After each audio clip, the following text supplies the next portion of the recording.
नमस्कार,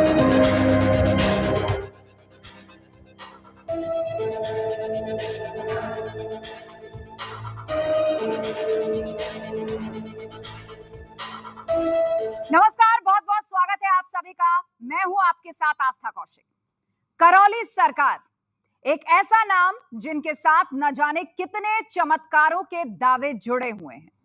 कोई कहता है करौली सरकार नेगेटिव एनर्जीज को दूर भगा देते हैं, कोई कहता है कि वो कैंसर और ब्रेन ट्यूमर तक का इलाज कर देते हैं, कोई ये कहता है कि वो तरक्की के सारे रास्ते खोल देते हैं। करौली सरकार जब एनर्जी बैलेंस करते हैं तो उनके दरबार में महिलाएं झूमती हुई दिखाई देती हैं, चीखने चिल्लाने लगती हैं, रोने लगती हैं।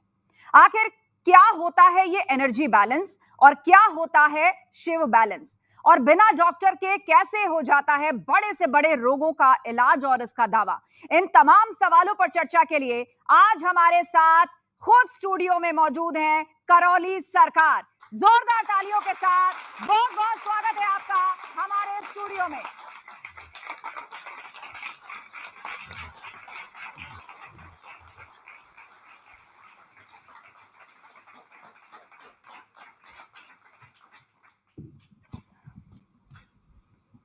तो आज इस मंच से ढेर सारी बातें होने वाली हैं। हमारे साथ ऑडियंस भी मौजूद है, उनका भी यदि कोई सवाल या जिज्ञासा है तो मेरा अनुरोध है जब मैं आपकी तरफ आऊं तो आप लोग अपने हाथ ऊपर उठाइएगा। हम आपके भी सवाल लेंगे और जो भी जिज्ञासा है आपके मन में करौली सरकार तक हम जरूर लेके जाएंगे।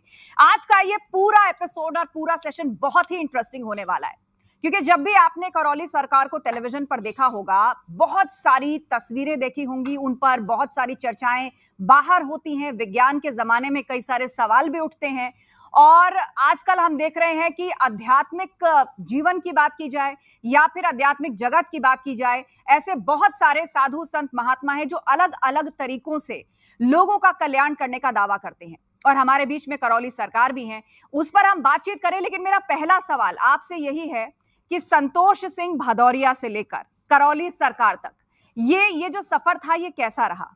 कानपुर से निकलकर आज आप करौली सरकार के रूप में इतना विख्यात हैं, तो सबसे पहले तो ये कि आपकी रुचि इस ओर कैसे जागी, उसके बारे में आज आप आम जनता को बताएं। नमस्कार जी। मैं करौली शंकर, अपने परम पूज्य गुरुदेव पंडित श्री राधारमण जी मिश्र का शिष्य और अपनी माता माँ कामरू कामाख्या, माता महाकाली का पुत्र करौली शंकर, आप सभी का बहुत बहुत स्वागत, अभिनंदन भी करता है कि आपने इस मंच पे हमें समय दिया। इसके लिए बहुत बहुत धन्यवाद। अच्छा, रियल एस्टेट आप सिखाते भी? जी, मैं एक रियल एस्टेट कोच भी। जब मैं शुरू किया था, मैं थोड़ा और पहले जाऊंगा। दूसरा आपने प्रश्न किया जी। नाम से लेकर के जी। और करौली शंकर तक का सफर, आपकी रुचि कैसे हुई, आध्यात्मिक जीवन के प्रति झुकाव कैसे हुआ, और शुरुआत में किस पद्धति को आपने फॉलो किया? हम देखते हैं कि ये रुचि सब में है। हाँ। मुझ में भी थी। स्वाभाविक रूप से हर व्यक्ति स्वस्थ रहना चाहता है और दूसरों को भी स्वस्थ रखना चाहता है, स्वयं सुखी रहना चाहता है और सभी को सुखी रखना चाहता है। ये हर व्यक्ति की चाहना है। अब वो अलग बात है कि सुखी आदमी नहीं रह पाता है या सुखी नहीं रख पाता है, इच्छाएं घेर लेती ये हैं। उसके संस्कारों पर निर्भर है, ये उसकी शिक्षा पर निर्भर है कि वो कर पाता है या नहीं कर पाता है। जैसे एक ये पीछे वाक्य लिखा है, करौली सरकार का चमत्कार लोक, मैं इसका पुरजोर तरीके से खंडन करता हूं।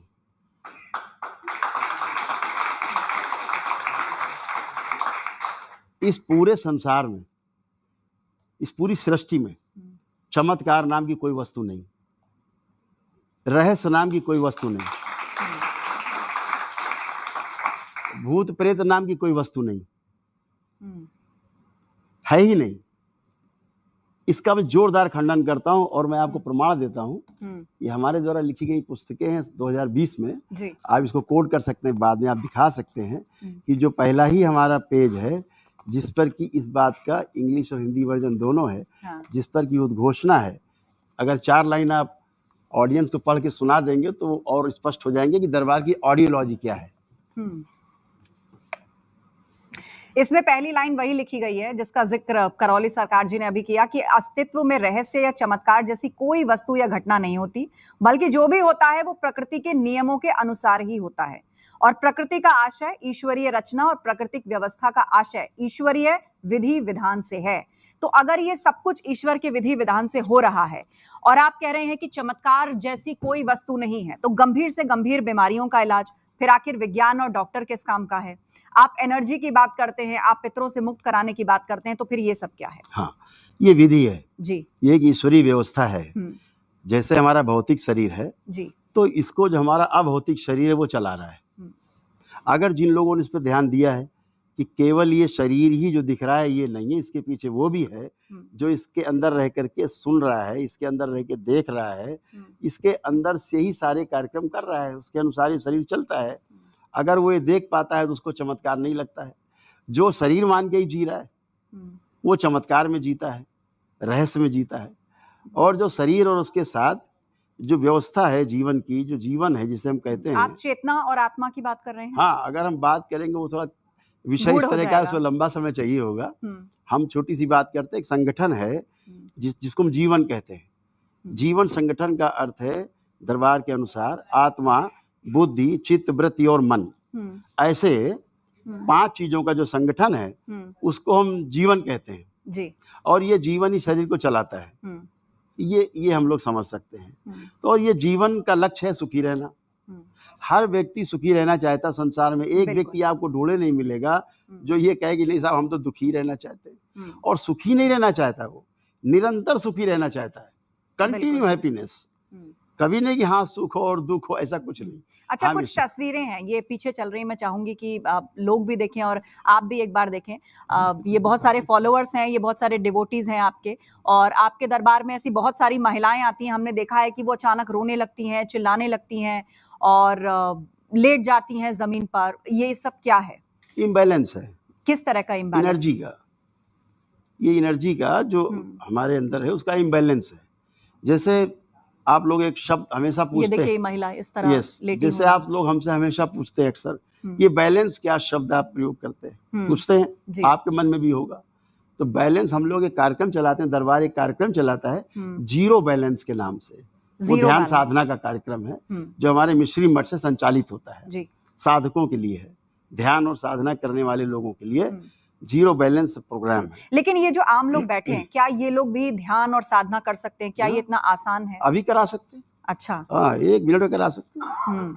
यही करा कर दिखाइए। कोई है वॉलंटियर करने के लिए? सारे करें, सारे करें। चलिए, मैं आपसे अनुरोध करती हूँ, आप भी आ जाएं और एक किसी पुरुष से अनुरोध करें। जहाँ बैठे वहीं बैठे रहें। ठीक है, वहीं बैठे आप देखिए उस ध्यान साधना का प्रभाव क्या पड़ता है। Energy balance. हाँ, देखिए कैसे होता है। ठीक है, आप सभी लोग एक बार नेत्र बंद कर लें, सभी लोग। नहीं, कुछ नहीं कर रहा, हाथ नहीं, हाथ अपने ही जोड़ने है ना, एक बार के लिए। और नेत्र बंद करें और अपना ध्यान जहां पर भी आपको केंद्रित करना है कर लें। अक्सर लोग आज्ञा चक्र पे करते हैं, मस्तक पे बीचों बीच जहाँ माताएं हमारी बिंदी लगाती हैं, आप कर लें। क्या आंख बंद करके आज्ञा चक्र की तरफ, यानी माथे के बीचों बीच देखना होता है? माताएं बिंदी लगाती है, आप ध्यान करें वहां पर। और आप ये पाएंगे दरबार के एनर्जी का आपको प्रभाव ये दिखेगा कि ना तो ये भूतकाल में जा सकते हैं ना भविष्य में जा सकते हैं।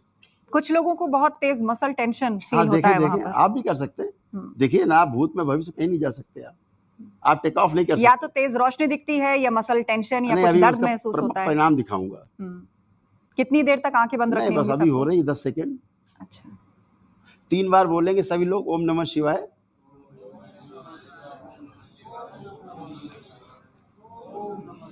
सभी लोग नेत्र खोल देंगे, सभी लोग। अब देखिए इसका प्रभाव क्या पड़ा। परिणाम आना चाहिए ना। बिल्कुल। तो जितनी हमारी माताएं बहनें बैठी हैं, सब भाई बैठे, बच्चे बैठे हैं, अब आप सभी जिसको आप दुनिया में सबसे खराब आदि मानते हो, जिसके लिए आपको रोज विचार आता हो कि ये आदि बहुत खराब है, ईश्वर करे ऐसा हो जाए वैसा हो जाए, उसके बारे में भी आप सोच के देखिए। कोई एक निगेटिव थॉट्स कि आपको आ रहा है, आप देखिए, खूब प्रेम से अपने में देखिए। आप भी देख सकते हैं, वो आपके साथ भी हो चुका है, आपने किया नहीं। मैं अलग तरह की साधना में उस वक्त, लेकिन हाँ इसके बाद मैं जरूर कोशिश करूंगी और आपके साथ बैठ के कुछ समझूंगी भी। तो अभी सब देखेंगे, इन्हें किसी को एक निगेटिव थॉट्स नहीं आ रहे हैं। पूछ लीजिए, आप पूछिए। बताइए आप लोग, किसी को कोई नेगेटिव अनुभव थॉट्स आ रहा है बताना किसी के चाहते लिए हैं, और साइंटिफिकली भी किसी के अंदर कोई सवाल उठ रहा है तो आप पूछ सकते हैं। शांति है, कोई नेगेटिव थॉट्स नहीं आ रहे हैं। चलिए, ये तो रही लोगों की बात। आपने लोगों को ध्यान का मार्ग दिखाया, बिल्कुल आपने ध्यान का मार्ग भी दिखाया, उनको अनुभव भी कराया, लेकिन एक जिज्ञासा जो सबके अंदर है वो ये कि पहली बार जीवन में आपने कब ध्यान लगाया था? क्या कोई गुरु थे आपके, या स्वयं से आपने अपनी इस जर्नी को शुरू किया? किस उम्र में आपने पहली बार ध्यान लगाया? ये जर्नी चलती ही रहती है, शरीर इसमें रोक टोक नहीं है। ये शरीर तो आते जाते रहते हैं जी, जर्नी शांत नहीं होती, जर्नी चलती रहती है। शरीर तो एक पड़ाव होता है, फिर अगला पड़ाव कोई शरीर होता है किसी का, पीछे तमाम पड़ाव शरीर के रहे नाना प्रकार की योनियों में, तो उसकी बात ही नहीं है। ये जर्नी ये आप पैदा हुए शुरू हुई ऐसा नहीं है, ये जर्नी वहां से शुरू हुई जहाँ पीछे आपकी छूटी थी पिछले जीवन काल में, तो ये वहां से शुरू होती है। ये तो पैदाइशी रहता है, पूत के पांव कहते हैं ना पालने में दिख जाते हैं। यानी बहुत कम उम्र में आपने ध्यान की तरफ बिल्कुल, आपका रुझान रहा। तो परिवार को आपने कब बताया इस बारे में? परिवार तो मेरा जानता ही था कि हम उसोर हैं। फिर क्या कोई गुरु मिले आपको, या खुद से आपने चिंतन शुरू किया? हमारे गुरुदेव पंडित श्री राधारमण जी मिश्र हमको मिले 16 वर्ष की उम्र में जी, और जिनके साथ मेरा रहना हुआ। जब वो 111 वर्ष की उम्र में उन्होंने जीवित समाधि ली, तब तक मेरा उनके साथ रहना हुआ। तो ये जो अध्यात्म और ध्यान का मार्ग आपने पकड़ा, आमतौर पे लोगों के अंदर होता है कि जो साधु सन्यासी हैं वो बहुत कठिन तपस्या करते हैं, भौतिक जीवन से दूर हो जाते हैं, सांसारिक जीवन से दूर हो जाते हैं, लेकिन अब सब ये पूछ रहे हैं कि एक समय ऐसा था, बहुत कठिन जीवन आपका रहा कि शायद घर चलाने के लिए भी बमुश्किल ही पैसे हो पाते थे, पर अब उस स्कूटर से लेकर रेंज रोवर तक, ऐसा नहीं है। ये सफर यहाँ तक आप कैसे पहुंचे? मैंने जब होश संभाला तो मैं कार पे ही था। अच्छा, हाँ, अब लोग, अच्छी बात है, वो अलग बात है कि मेरे पिता की थी, लेकिन सब कुछ था जी, अच्छे से जीवन यापन था, किसी से मांग के नहीं खाते थे तब भी कोई शौक नहीं थे, आज भी कोई शौक नहीं है कि धर्माचार्यों की तरह तमाम अंगूठी और तमाम कंठी माला और सोना चांदी रगड़ के बड़े बड़ा मुंह पेंट पोत के, ऐसा आज भी नहीं। जैसे कल था वैसे आज भी हूँ। एक छोटा सा धोती है, एक छोटी सी बनियान पहन रखी है, और कुछ है भी नहीं। मेरे तो कोई शौक नहीं। अगर मुझे चलना पड़ता है रोज 200-400-500 किलोमीटर, हाँ, और अगर हम कोई अच्छी गाड़ी का प्रयोग करते हैं तो इसमें आपत्ति क्या है? लेकिन देश है तो अलग अलग तरह के लोग हैं, अलग तरह के विचार रखते हैं, लोगों को राजनीति भी होती है, फिर वो सवाल पूछते हैं कि भाई बाबाओं को तो एक पैसा नहीं लेना चाहिए, उनको क्या मोह इस बात से? एक परसेप्शन इस देश का बहुत खराब बना हुआ है कि अगर साधु है, अगर बाबा है तो भिखारी की तरह दिखना चाहिए।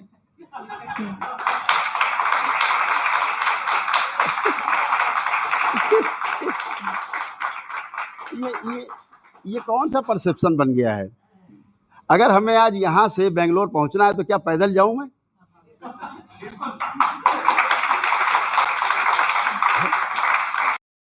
सर, आपके हिसाब से आजकल लोग सबसे ज्यादा हेल्थ मिस्टेक क्या कर रहे हैं? देखिए, मेरे हिसाब से दिन में 24 घंटे होते हैं और उसमें से मिनिमम, तो अगर मैं भारत में उपलब्ध जितनी आधुनिक व्यवस्थाएं हैं ट्रैवल की, अगर उसका हम सदुपयोग करते हैं तो उसमें तो हमारी तारीफ होनी चाहिए।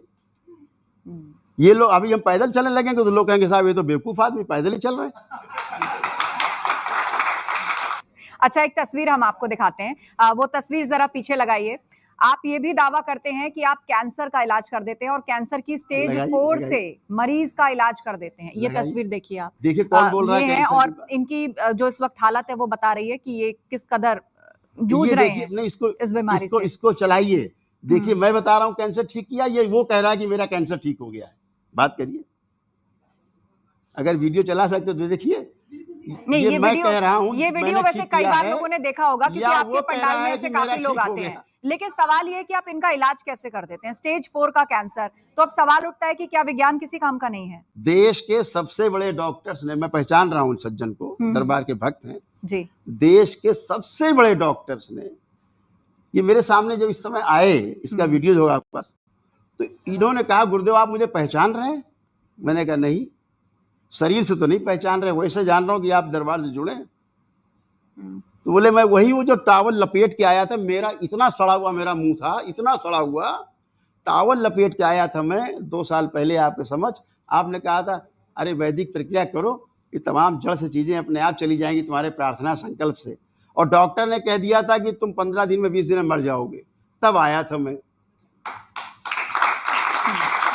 तो सवाल यही है कि आपने इन्हें स्वस्थ कैसे किया? देश के सबसे बड़े डॉक्टर्स इनका इलाज कर रहे थे। जब ये गए, यही सवाल उनसे पूछा उन्होंने, डॉक्टर साहब मुझे आप पहचान रहे हैं? उनका नहीं। तो पुरानी फोटो दिखाई। मैं, अरे ये कैसे हो गया?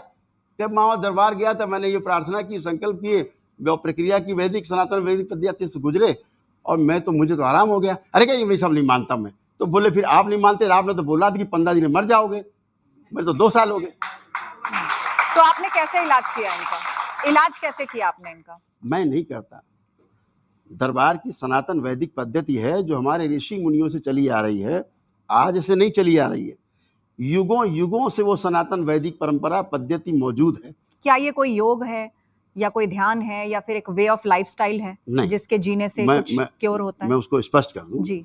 ये सनातन वैदिक पद्धति है, परंपरा है, हमारे जीने के काम में आती है। इसके बगैर आदमी जी नहीं सकता। जो हमारे ऋषि मुनियों ने विज्ञान उस समय दिया कि भाई ये आप करके जिंदा रह सकते हो, स्वस्थ रह सकते हो, आनंदित रह सकते हो, उसको हम भूल गए, हमारी शिक्षा से दूर हो गया।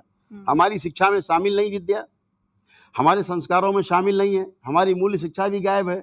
हमारे संस्कारों में कमी हुई तो हम ये भूल गए कि ये भी एक विद्या है जो औषधियों से भी ऊपर है।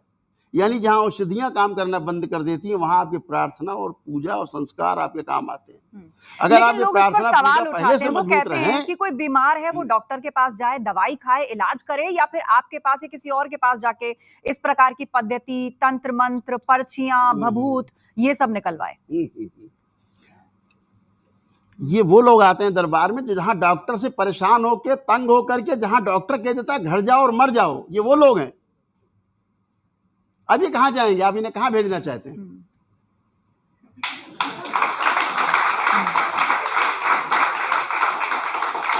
चलिए एक और तस्वीर मैं आपको दिखाती हूँ। जब मृत्यु दिखती है तो धर्म फिर याद आता है।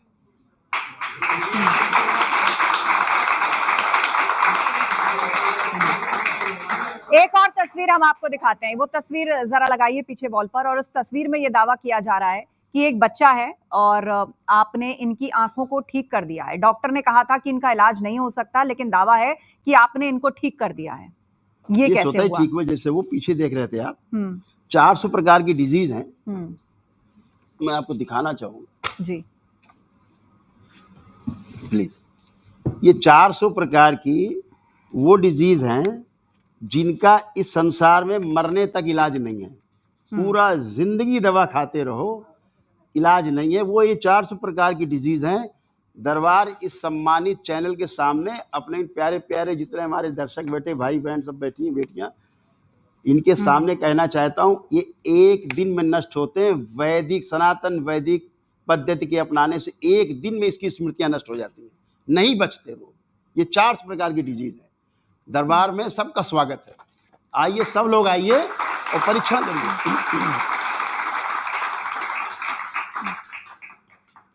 इसमें जो मैं पेजेस में पढ़ पा रही हूँ, मतलब ये तो आपने पूरी 400 की लिस्ट दी हुई है। इसमें बहुत सारे साइकोटिक डिसऑर्डर्स भी हैं, बहुत सारी न्यूरोटिक बीमारियां भी हैं, गंभीर बीमारियां भी हैं। इसके अलावा कुछ ऐसी चीजें जो लोगों की आदतें या फिर कह लीजिए लोगों के स्वभाव और व्यवहार से जुड़ी हैं।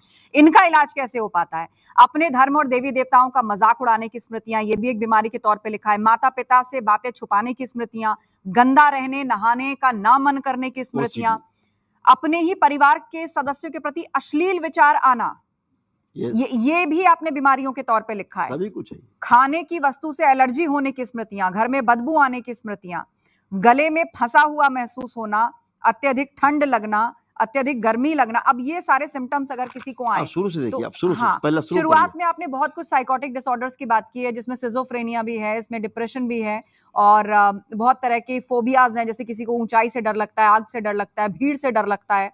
तो साइटिका तक, जिसके लिए लोग कहते हैं कि केवल ये मैनेजमेंट है, ओसीडी है, ऑब्सेसिव कंपल्सिव डिसऑर्डर है, ये भी एक तरीके का साइकोटिक डिसऑर्डर है, कमर दर्द। आपने इसमें स्मृतियां क्यों लिखा हुआ है? ये बीमारियां हैं, ये स्मृतियां क्यों लिखा हुआ? स्मृतियों का क्या अर्थ है? क्योंकि स्मृतियां ही रोग हैं। जैसे मान लीजिए अगर किसी को कमर का दर्द है, इधर हाँ, प्रैक्टिकल इधर जी, इधर हमारे जो बच्चे बैठे हैं, माताएं बैठी हैं, किसी को कोई एक ऐसी घटना याद हो, चलिए सब लोग याद कर लीजिए, ऐसी घटना जो आपको बार बार याद आती है और आपको बहुत क्रोध आता हो, कष्ट आता हो, दर्द होता हो, दुख होता हो, उसको याद करिए मन में। देखिए कैसे होता है सनातन वैदिक पद्धति का प्रभाव, आप देखें, उसको याद कर लें आप सब लोग, जिसको भी लगता हो। बैलेंस 3 बार बोलिए ओम नमः शिवाय। आँख खोल दीजिए। ये ओम नमः शिवाय महामंत्र है, इससे कम नहीं आता मुझे, इससे ज्यादा नहीं आता। तो मतलब जब ये लोग कोई मंत्र जाप करते हैं तो उस वक्त आप कोई मैजिक करते हैं? अब परिणाम पे आते हैं। हो गया ना काम उधर। हाँ। अब जिन बच्चों ने जिन चीजों से उनको बहुत तकलीफ होती थी, आप बिल्कुल एकदम खुल के बोलना है आपको, ठीक है? देखिए वो बात आपके दिमाग में आ रही है, सोच के देखिए, वो घटना याद आ रही, कुछ आ रही, देखिए जिससे आपको तकलीफ होती थी। कोई नफरत, कोई घृणा, कोई चिंता, कोई तनाव, कुछ भी आ रहा है? तो नहीं आ रहा है, तो कहाँ चला गया? बैलेंस हो गया। मैंने बोला ना बैलेंस। धीरे कैसे हो गया एनर्जी बैलेंस? अब ये हम तो सुनते आए हैं कि आप किसी संत की संगत में बैठते हैं तो भी बड़ी शांति प्राप्त होती है, तो कोई एनर्जी फील्ड है क्या आपका? अब ये कैसे हो गया? हाँ। इसमें मैंने 40 साल लगाए हैं। ये 40 वर्षों का मेरा अनुसंधान है कैसे का। क्यों किया? क्योंकि मैं सुखी रहना चाहता हूँ, सुखी रखना चाहता हूँ। पैसे के लिए पुखराज खरीदने की कोई जरूरत नहीं है, पायराइट लो। हेल्थ के लिए पन्ना खरीदने की कोई जरूरत नहीं है, टाइगर आई लो। लक के लिए लहसुनिया खरीदने की कोई जरूरत और निरंतर सुखी रखना चाहता हूँ। जितनी हमारी माताएं बैठी ना, मेरे कहने से थोड़ा कष्ट होगा थोड़ा सा, जरा एक बार आगे लोग बैठिए, जरा ये थोड़ा सा उम्र दराज है हमारे जैसे, तो जरा आप लोग एक बार खड़े हो जाओ और मूवमेंट करिए, यहाँ मूवमेंट करिए, चलिए फिरिए और जरा उठिए, बैठिए प्लीज। अच्छा, हाँ, बैठक भी करनी है? आप बैठ पाएंगे, तो बहुत लोगों को घुटनों की भी समस्या होगी। अरे सुनिए तो ना, मैं करके दिखा रहा हूँ। ऐसा ना हो हमारे शो के बाद हम इन्हें अस्पताल ले जाएं। मैं कह रहा हूँ ना। अच्छा ठीक है, चलिए मैं मदद करती हूँ। अच्छा मैं सपोर्ट दे सकती हूँ किसी को? अच्छा एक मिनट, मैं ये कहना चाह रहा हूँ कि इन्हें कोई कष्ट नहीं है, मैं ये कह रहा हूँ। अब मैं ये कहना चाह रहा हूँ, ये देखो मेरी बहन बैठी। अम्मा आप बैठो, अब आप बैठो, बैठ जाओ, जमीन बैठो, पलथी लगाओ। आप लगाइए तो, मैं तो कह रहा हूँ, मैं खड़ा हूँ ना, आप क्यों चिंता कर रहे हो? देखिए खूब पलथी लगाइए। कोई कष्ट है? कोई कष्ट है? अब देखिए किसी को कोई कष्ट नहीं है। ये सनातन वैदिक ये सब आपके आश्रम से तो नहीं है? अरे ये मेरी माता है। नहीं, हमारी जनता देख रही होगी आपको। अच्छा कुछ पूछना चाहते हैं आप लोग? अब यहाँ पे आए गए हैं तो कुछ पूछना। ये सब मेरी अम्मा है भाई। आइए इधर आइए आप मेरे साथ। उधर कैमरे की तरफ देखिए। जी पूछिए। आप देखिए आस्था जी, आप खड़े हो जाएं। देखिए जैसे खड़े हो गए, कोई कष्ट आया? अम्मा कोई कष्ट आया? घर जाके पता चलेगा। कोई कष्ट नहीं। नहीं, मैं आपको बताऊं, हमारे पहले घुटने में दर्द था, पर हम कुछ दिन से ये एक्यूप्रेशर कर रहे थे घर में। 2 दिन से हो रहा है, 2 दिन से हो रहा है। नहीं, पर आज हम बैठ पाए। आप बैठ पाए। अभी तो कुछ नहीं किया, अभी आप नहीं बैठ सकती थी। अभी अपने आप, मैंने तो टच नहीं किया आपको। ठीक है, चलिए जोरदार तालियां इनकी हिम्मत के लिए। अच्छा आप कुछ पूछना चाहती हैं? जी पूछिए। करौली सरकार, मेरे एक कोलीग हैं, वो आपको बहुत मानते हैं। कितनी बार मुझे उन्होंने कहा कि आप एक बार दरबार चल के देखो, मैं मतलब सोच भी नहीं पाई और आप मेरे सामने बैठी हैं। ये क्या कारण हुआ? दूसरा प्रश्न ये है कि एक कंबल वाले बाबा का नाम बहुत मशहूर हुआ था, लोग कंबल का मजाक उड़ाया, खूब मजाक उड़ाया, लेकिन उन्होंने मेरी 2 साल की क्रोनिक दर्द पता नहीं क्या ऐसे करके बिल्कुल ठीक कर दी है। अभी भी डॉक्टर्स मुझे कहते हैं ये अकेली लेडीज उनकी बात की जा रही है, उन्होंने किसी को भी ठीक नहीं किया, मुझे ठीक किया है। तो क्या लोग ऐसे पीछे क्यों पड़ जाते हैं कि हमने इसको गलत ही करके मानना है? इसका जवाब। चलिए आइए। तो ये क्या वही एनर्जी है जिसका आप जिक्र कर रहे थे? Energy balance. ये एनर्जी कहाँ होती है बॉडी में? ये एनर्जी तो फैली हुई है चारों ओर। चारों कॉस्मिक एनर्जी हमारे आपके बीच में है जी, धरती और सूरज के बीच में है कॉस्मिक एनर्जी। हाँ, हर 2 एटम के बीच में है। तो जो आप देख पा रहे हैं, जो अभी हमारी बहनें अभी चले फिरे उठे बैठे, इन्हें कोई कष्ट नहीं है। या ऐसे बैठे बैठे पैर चलाइए, मोड़ी करिए, किसी को कोई कष्ट नहीं है। किसी कोई कष्ट आ रहा है कहीं पैर किसी प्रकार का नहीं है। तो ये कष्ट इसलिए नहीं है क्योंकि ये कष्ट इसलिए नहीं है क्योंकि इन सबका मन में एक संकल्प है कि मुझे कष्ट ना हो, हे प्रभु ये कष्ट ना हो। वो संकल्प पूरा हुआ है, ये उनका संकल्प पूरा हुआ है। केवल दरबार ने इनकी जो प्रार्थना थी वो स्वीकार कर ली। ठीक है, इतना हुआ है। कुछ और तस्वीर हम आपको दिखाते हैं और उसके साथ सवाल भी है कि कई बार लोगों को कोई परेशानी होती है डॉक्टर के पास जाने से पहले, या अगर वो आपके पास आए तो आप डायग्राम दिखाकर बता देते हैं कि भाई किडनी खराब है। अब बताइए, देश में इतनी डायग्नोस्टिक लैब्स हैं, इतने डॉक्टर्स हैं, उनकी तो दुकानें बंद हो जाएंगी और साइंस के निशाने पर आप आएंगे सो अलग। देखिए तस्वीर है और ये डायग्राम है जिसको दिखा के आप बता देते हैं आपकी किडनी में प्रॉब्लम है। आने के लिए तो बैठे, ये क्या टेक्निक? मैं चाहता हूँ लोग मुझको निशाना बनाए और बात को समझें। अगर बात को लोग समझने के लिए तैयार हैं तो मैं निशाने पे रहने के लिए 24 घंटे तैयार हूँ, बशर्ते बात तो समझे। समझाने के लिए, समझने के लिए निशाने पे आना और जाना पड़ता है जी, तो इसमें कोई आपत्ति नहीं है। तो डायग्राम से आपने कैसे बता दिया कि किडनी खराब है? अब वही तो मुझे 40 साल लगे ना इसमें। नहीं, लेकिन विश्वास करने के लिए कई बार लोग कोई तर्क ढूंढते हैं। वो स्वीकार करते हैं ना, जिनके कष्ट हैं, जिनके ये कष्ट हैं, वो स्वीकार करते हैं कि हाँ मेरे को ये है। जाते हैं तो बोलते हैं हाँ मेरे को था, अब नहीं है, अब नहीं है। उसके बाद कृतज्ञता अवश्य अगले महीने आते हैं और दरबार में दीक्षा प्राप्त करते हैं, हमारे गुरुदेव से दीक्षा लेते हैं, फिर ये ध्यान साधना के कार्यक्रम में जुटते हैं। अच्छा, वो कृतज्ञता अवश्य। ये कोई सम्मोहन तो नहीं है? हाँ, सम्मोहन कह सकते हैं इसको आप। भाई हम आप बैठे, सम्मोहन ही तो है, और क्या है।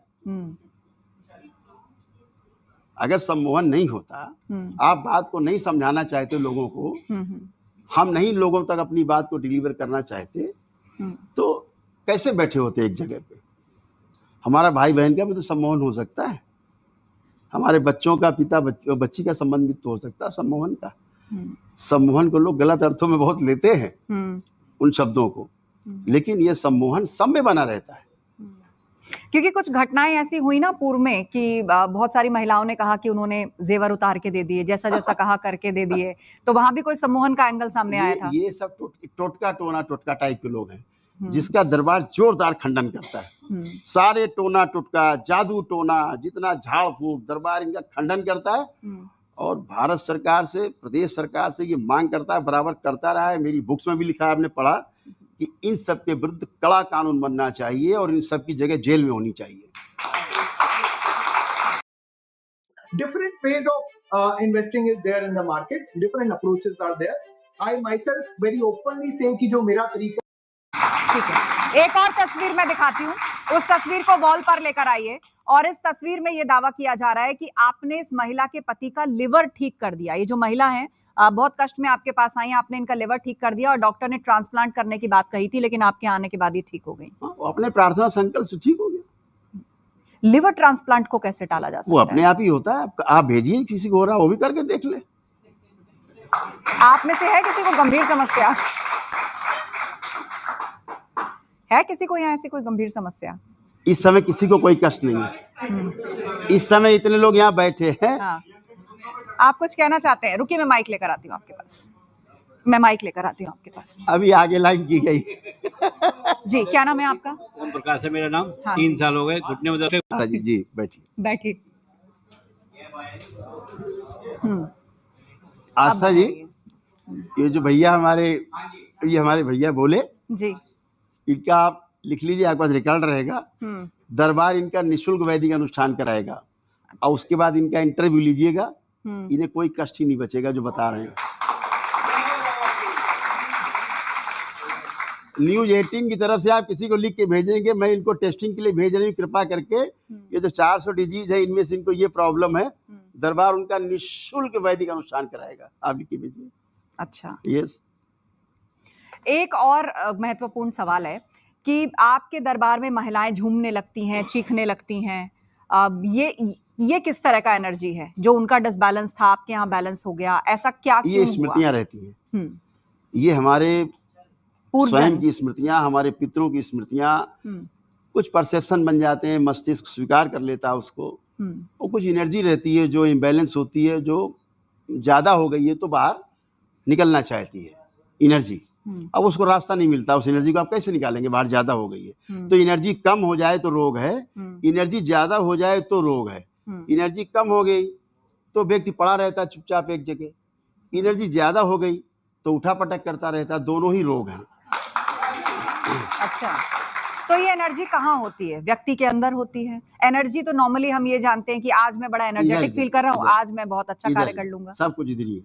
ये जो सिस्टम है सारा कुछ इधर ही है, बाकी ये तो सॉफ्टवेयर है, पूरा सारा हार्डवेयर यही है, इसी जगह इंस्टॉल है ये। ठीक है, मदरबोर्ड इधर ही है।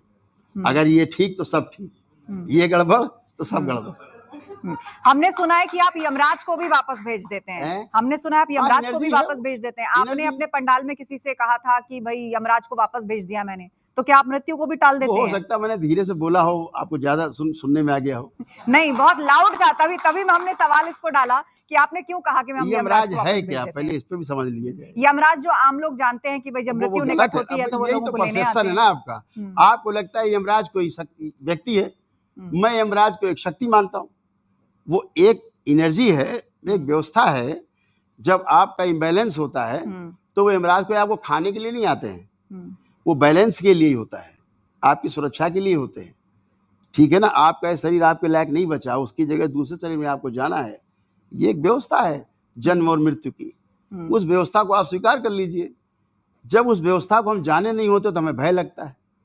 तो वो एक व्यवस्था जिसे हम यम, नियम, आसन, प्राणायाम कहते हैं, वो इतने ज्यादा हो गए गड़बड़ तो इसे यमराज कह देते हैं। यानी आपका ही शरीर आपको खाने लगता है, आपकी एनर्जी आपको डिस्टर्ब कर देती है। हाँ जी, लेकिन एक और बात है, आपने अपनी बातचीत के दौरान ये भी कहा कि आप रूस और यूक्रेन का युद्ध भी रुकवा सकते हैं। नहीं, केवल रूस यूक्रेन की बात नहीं हो रही है। रूस और यूक्रेन कोई धरती आकाश नहीं लड़ रहे हैं, लड़ने वाले दो व्यक्ति हैं, राष्ट्राध्यक्ष हैं। तो जब यहाँ बैठे लोग, इतने लोग, किसी के मन में अशांति नहीं है, केवल छोटी सी ध्यान साधना से, तो वो भी ध्यान साधना कर ले आकर के दोनों, रूस और यूक्रेन ध्यान साधना कर ले। कोई भी करे, ध्यान साधना नहीं कर रहे हैं ना वो लोग, लड़ रहे हैं। हमारा भारत तो किसी से नहीं लड़ रहा है, पूरा भारत जो है स्वामी रामदेव जी सबको योगा करा रहे हैं, तो सब आनंद में। अच्छा, आजकल हम देख रहे हैं कि बहुत सारे जो साधु सन्यासी हैं या जो बाबा हैं, वो अलग अलग तरह की बातें कर रहे हैं। कोई पॉलिटिकल स्टेटमेंट दे रहा है, कोई महिलाओं को लेके बात रख रहा है। खासतौर पर हम देख रहे हैं कि महिलाओं को लेके बहुत नसीहत दी जा रही है। हाल ही में अनिरुद्धाचार्य जी ने कहा, उसे लेकर बहुत कुछ विवाद हुआ, आपने उनके बयान को सड़क छाप भी कहा, क्यों? सड़क छाप इसलिए कहा कि पहले अनिरुद्धाचार्य जी ने खुद कहा है कि वो सड़क पर जो ट्रक चलते हैं उसमें ट्रक क्लीनर थे। तो जब इस तरह की कोई भाषा का इस्तेमाल करता है जो असभ्य है, असंवैधानिक है, अश्लील है, तो उसे हम सड़क छाप भाषा के रूप में बात करते हैं कि बड़ा सड़क छाप आदमी है। तो उन्होंने खुद कहा कि हम ट्रक क्लीनर थे। अब ये अलग बात है कि उन्होंने प्रोग्रेस की है, ट्रक क्लीनर से धीरे धीरे कथावाचक तक पहुंच गए, लेकिन भाषा उनकी वही रही। What if you read one book every week, which is about 52 books in a year? Hi, I'm Rajneesh. पर संत समाज उन्हें डिफेंड करता है। तो ठीक है ना, आप संत समाज जो डिफेंड कर रहा होगा वो भी इसी तरह का होगा। भाई इस देश में बोलने की जो आजादी है, जो अभिव्यक्ति की आजादी है, वो केवल इनके जैसे कथावाचक कोई है। प्रेमानंद महाराज जी ने भी कहा कि लड़कियां अगर 4 पुरुषों के साथ रहकर आती हैं तो वो अपने पति को स्वीकार नहीं कर पाती। मतलब हर कोई महिलाओं, लड़कियों को ही नसीहतें दे रहा है। प्रेमानंद जी एक संत हैं और उन्होंने जो बात कही उसका उन्होंने खंडन भी किया और दोबारा रिपीट नहीं किया, उसको रिपीट नहीं किया। ये संत स्वभाव है, स्वीकार कर लेना किसी बात को।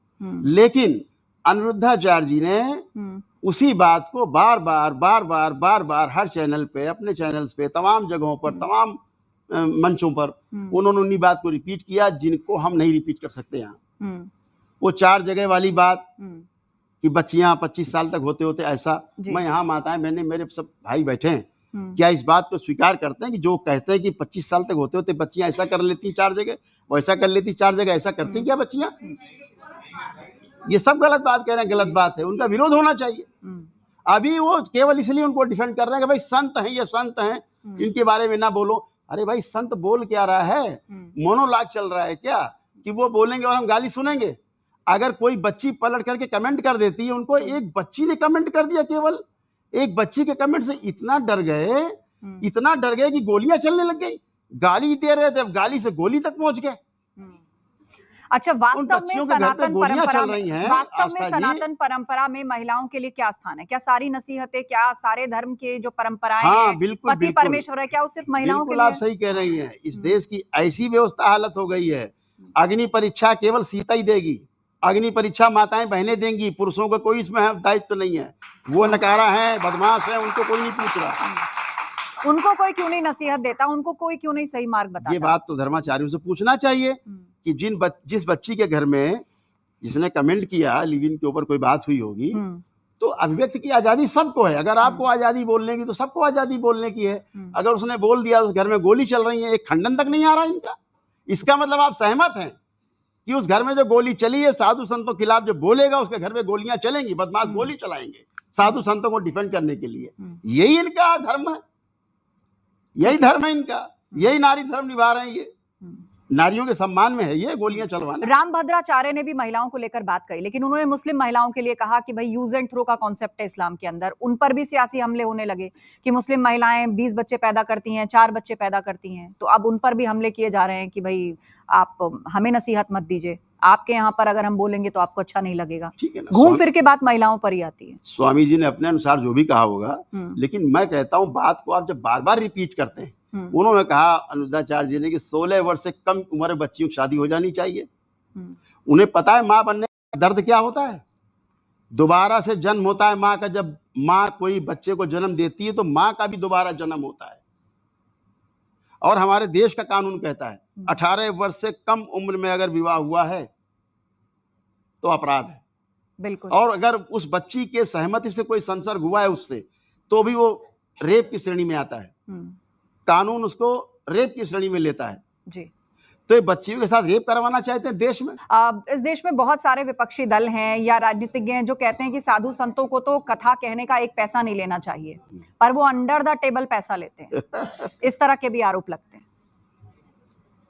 हाँ, देखिए क्या है, वो पैसा लें तो उन्हें समस्या नहीं है। अंडर टेबल लेते हैं, सामने 2-2, 4-4, 5-5 करोड़ कथाओं का लेते हैं, उनको समस्या नहीं है। अंडर टेबल लेते हैं, चंदा लेते हैं, उसमें समस्या नहीं है। लेकिन अगर दरबार किसी को विधि पूर्वक, विज्ञान पूर्वक अगर किसी की प्रक्रिया कराता है, उसमें सारे ब्राह्मण देवता दरबार के होते हैं, हाँ, और वो प्रक्रिया चलती है, दरबार के प्रार्थना संकल्प से जुड़ता है व्यक्ति, ईश्वर से जुड़ता है, दरबार उस पर पूरी कोशिश करता है मिलजुल करके लोगों को शारीरिक मानसिक रूप से स्वस्थ करने के लिए प्रेरणा देता है, और उसमें अगर वो फीस चार्ज करता है, क्योंकि दरबार किसी से चंदा नहीं लेता है, ठीक है, तो उसमें आपत्ति है जी, उसमें आपत्ति है। आप कथा से क्या दे रहे हैं लोगों को? यही दे रहे हैं, 4 बार 4 जगह मुंह मारती है, ये दे रहे हैं। इन्होंने एक कॉन्सेप्ट दिया बच्चों को, लिव इन का एक कॉन्सेप्ट दिया और जम के गाली दी बच्चों को। दरबार उस प्रकार के लिव इन का विरोध करता है हमेशा, जो एक शादीशुदा स्त्री पुरुष किसी शादीशुदा स्त्री पुरुष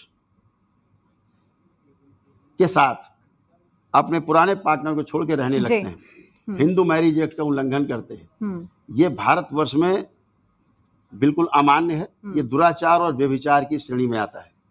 दरबार इसका पुरजोर विरोध करता है, ऐसे लिव इन का ठीक है, खंडन करता है। नंबर 1। हाँ।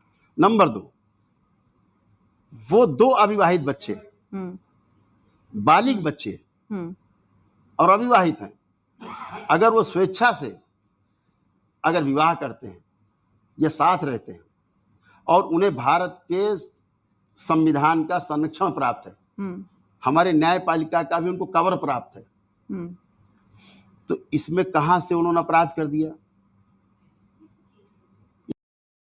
दोस्तों, मेरे पीछे एक ग्रामोफोन पड़ा हुआ है, आपको पता भी नहीं होगा, हमारे दादा इसको बहुत ही म्यूजिक के लिए यूज। इसमें कोई अपराध है? जब भारत का सर्वोच्च न्यायालय उनको कवर देता है कि 2 बालिग बच्चे, 2 अविवाहित बच्चे अगर विवाह कर रहे हैं, साथ रह रहे हैं, इसमें आपत्ति किसको है? देश का सुप्रीम कोर्ट भी इसको अपराध की श्रेणी में नहीं मानता है। हमारी संसद भी नहीं इसको मानती है। हमारे बच्चे बच्चियां अगर कर रहे हैं तो इसमें दोष किसका है? इसको लिव इन मानते हैं वो। बिल्कुल, ये लिव इन नहीं है, ये प्रेम विवाह है, ये गंधर्व विवाह है। गंधर्व विवाह, और इसे गंधर्व विवाह की श्रेणी में जो शास्त्रों में वर्णित है 8 प्रकार के विवाह हैं जी, उनमें से एक विवाह ये गंधर्व विवाह है। और गंधर्व विवाह हमारे जो आराध्य में स्वयं के मेरे जो आराध्य भगवान नारायण, भगवान श्री कृष्ण के रूप में रहे, उन्होंने स्वयं गंधर्व विवाह कराए, सुभद्रा के साथ अर्जुन का कराया जी, ठीक है। और इससे बड़ी बात बताएं आपको, ये देश का जो नाम है ना, भारतवर्ष, महाराजा भरत के नाम पे पड़ा है। ये भरत के नाम पर पड़ा भारतवर्ष, और भरत प्रेम विवाह से उत्पन्न हुई संतान थे, गंधर्व विवाह से उत्पन्न हुई संतान थे भरत, उनके नाम पे भारतवर्ष, आप उनको गाली दे रहे हैं। तो हमारे आराध्य ने, जो भगवान श्री कृष्ण ने इसको मान्यता दी, आप कौन होते हैं प्रश्न खड़े करने वाले? ठीक है। तो पौराणिक काल से लेकर के, द्वापर से लेकर के अगर कलयुग तक, आज हमारा भारत का संविधान, हमारे भारत के न्यायालय, सर्वोच्च न्यायालय उसको कवर दे रहे हैं, बच्चों को संरक्षण दे रहे हैं, तो इसमें क्या आपत्ति है? चलिए, आपने लिव इन रिलेशनशिप को जिस तरीके से डिफाइन किया है, मुझे लगता है बहुत सारे साधु संत बाबा सन्यासी हैं जो उसके विरोध में बयान देते रहे हैं, और उसे लेके देश के यूथ और देश के कानून के बीच में एक चर्चा और एक खिंचाव की स्थिति बनती रही है, लेकिन आपने उसको एक अलग रूट से समझाया है। बहुत बहुत धन्यवाद करौली सरकार जी, आप हमारे स्टूडियो में आए। आप सभी ऑडियंस का बहुत बहुत धन्यवाद। जोरदार तालियों के साथ इस शो को यहीं खत्म करते हैं। बहुत धन्यवाद।